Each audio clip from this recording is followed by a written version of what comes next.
Let's say you're going on a vacation and there are two choices where to go to. Choice number one is this really nice historic town. It's full of wealth, historic wealth, and you can get to witness how the kings and the queens lived in that era, how people stayed in those houses. So it's basically a very meaningful and a scenic trip.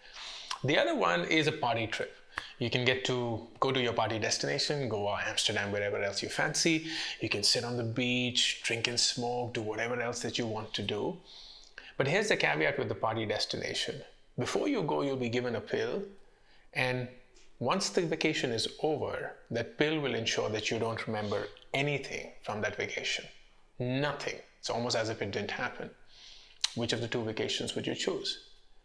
Research has shown that most people in this event would go for the historic trip vacation, because the fact that they would go through an experience but not remember any of it is quite unsettling for people. They don't want to go through such an experience.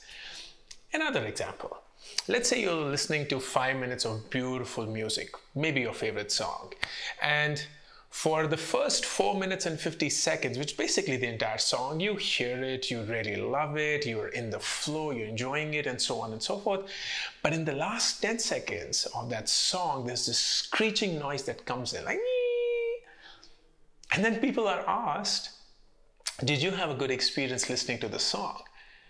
And surprisingly, again, most people say no. When that's not the fact. The fact is that for 4 minutes and 50 seconds, people did have a good experience, but their memory of what's left of that experience is that screeching sound of 10 seconds.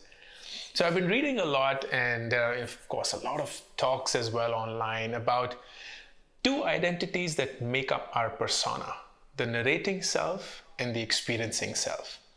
The experiencing self is what we're actually going through. It's that self that experiences awareness. It's in the moment. It is feeling the sweat, the blood, the anger, the nervousness, the happiness, the whatever else that you're feeling at that precise spot.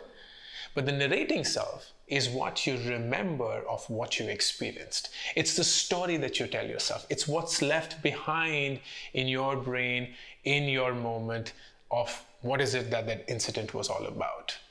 And quite often, we give a lot more precedence to the narrating self than to the experiencing self. Almost all of us are victims of the stories that are there inside of our head rather than what we actually experience. And every single day, we're taking decisions based on that.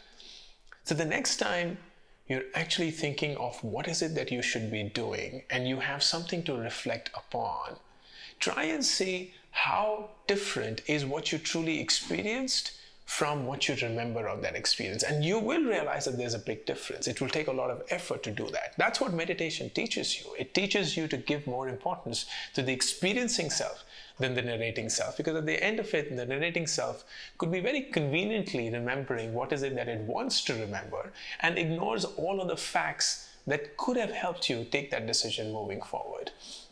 So in this episode of Warikoo Wednesday, Season 2, Episode 17, I want to leave you with this realization that there are these two personas that you hold at all points of time, the experiencing self and the narrating self. And if you keep giving more importance to the narrating self, you will submit yourself to the stories that are all around you. And the truth is, the world is full of stories at this point of time. It's provoking you to remember something rather than allowing you to witness and experience the actual experience that you go through. And that dissociation is supremely important for you to be absolutely clear and true to how you operate as an individual. Until next week, I'll see you all.